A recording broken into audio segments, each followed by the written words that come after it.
जळगाव शहरात 2च दिवसापूर्वी एक तरुण युवकाची निर्घृण हत्या करण्यात आली. आकाश पंडित भावसार असं या युवकाचं नाव होतं. आकाशच्या सासरवाडीच्या लोकांनीच त्याचं निर्घृण हत्या केली असं काही तपासात निष्पन्न होतंय. आकाश आणि त्याच्या पत्नीमध्ये वारंवार वाद होत होते. आकाशची पत्नी पूजा ही वारंवार माहेरी जात होती. त्यानंतर तिच्या सख्या मावस भावाशीच अनैतिक संबंध होते असे देखील त्याच्या आकाशच्या आईने व बहिणीने त्यांच्या प्रत्यक्षदर्शींना सांगण्यात आलेलं आहे. पोलीस डिपार्टमेंटला देखील तशी माहिती देण्यात आली आहे. ह्याच केसमध्ये 2 दिवस उलटले आहेत. नेमकी काय या केसची स्टडी आहे हे जाणून घेण्यासाठी मुंबई तकची टीम SP ऑफिसमध्ये कार्यालयात आली. आपल्यासोबत DYSP संदीप गावित सर आहे, त्यांच्याकडनं माहिती घेऊया. सर नमस्कार, मुंबई तक मध्ये स्वागत आहे. नमस्कार. आकाशच्या मर्डर केसमध्ये नेमकी आता परिस्थिती काय आहे आणि किती लोकांना आपण आतापर्यंत अरेस्ट केली आहे? दिनांक 3/5/2025 रोजी रात्री 11 वाजेच्या सुमारास हा आकाश पंडित भावसार वय 27 वर्ष याचा खून करण्यात आलेला होता आणि त्याच्या आईच्या फिर्यादीवरून कोकिळा पंडित भावसार शनीपेठ पोलीस स्टेशन येथे गुन्हा दाखल करण्यात आलेला आहे.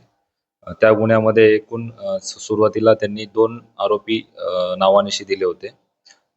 ते 2 आरोपी आणि इतर 3 इसम असे 5 जणांविरुद्ध ती फिर्याद दाखल करण्यात आलेली होती.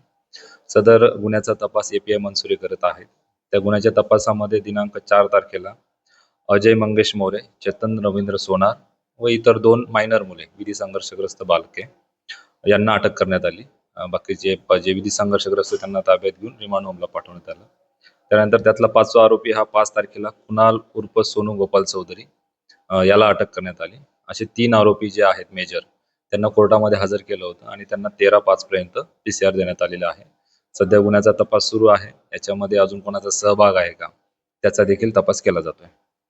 सर या केसचा जर आपण अभ्यास केला तर या केसमध्ये सगळ्यात महत्वाचं एक जमिनीवरून वाद होते किंवा हॉटेल व्यवसाय त्यांचा देखील त्याच्याशी वाद होते आकाशशी या लोकांचे असं देखील सांगण्यात येत आहे. आणि दुसरा विषय आणखीन अनैतिक संबंध जे पत्नीचे त्याच्या सख्या मावस भावाशी होते हा देखील एक आरोप आहे. नेमकं याच्यात कुठपर्यंत काय तथ्य? यातली जी फिर्यादी आहे मैताची आई, तिने जी फिर्याद दिली त्यामध्ये तिने सांगितलंय की तिचे सुनेचे आणि यातला जो आरोपी अजय मोरे याचे अनैतिक संबंध होते आणि त्या संबंधाच्या कारणामुळे जो मयत आहे त्याच्या पत्नीशी आणि अजय मोरेशी वारंवार वादविवाद होत होते आणि त्या वादविवादातून हा खून झालेला आहे. हे प्राथमिकदृष्ट्या फिर्यादीमध्ये दिलेलं आहे. हे जे कारण दिलेलं आहे त्याच्या कारणाचा तपास या आरोपींकडे आणि इतर जे पुरावे आहेत त्याच्यामध्ये करण्यात येतोय. आतापर्यंत जसं आपण सांगितलं की आरोपीच्या संदर्भात की 5 आरोपींना आतापर्यंत आपण अटक केलेली आहे. आरोपीची जी पत्नी आहे पूजा मोरे हिच्या अटकेसंदर्भात काही पुढचा विषय? सध्या गुन्ह्याचा तपास प्राथमिक स्वरूपात आहे. तपास सुरू आहे. जर याच्यामध्ये अजून कोणाचा रोल निष्पन्न झाला या खुनामध्ये तर त्यांना देखील आरोपी करून अटक करण्यात येईल. निश्चितच DYSP विजय गावित सरांनी संदीप गावित सरांनी जी आपल्याला माहिती दिलेली आहे की या केसमध्ये आतापर्यंत 5 आरोपींना अटक करण्यात आलेली आहे. आरोपींमध्ये अद्याप देखील पूजा हिला अटक करण्यात आलेली नाहीये. या केसचा तपास अधिक प्रखरतेने करण्याचे प्रयत्न पोलीस डिपार्टमेंट करत आहे. याच केसमध्ये आणखी पुढे काय घडामोडी होत्यात हेच बघणं देखील महत्वाचं असणार आहे. जळगावहून मनीष जोग, मुंबई तक.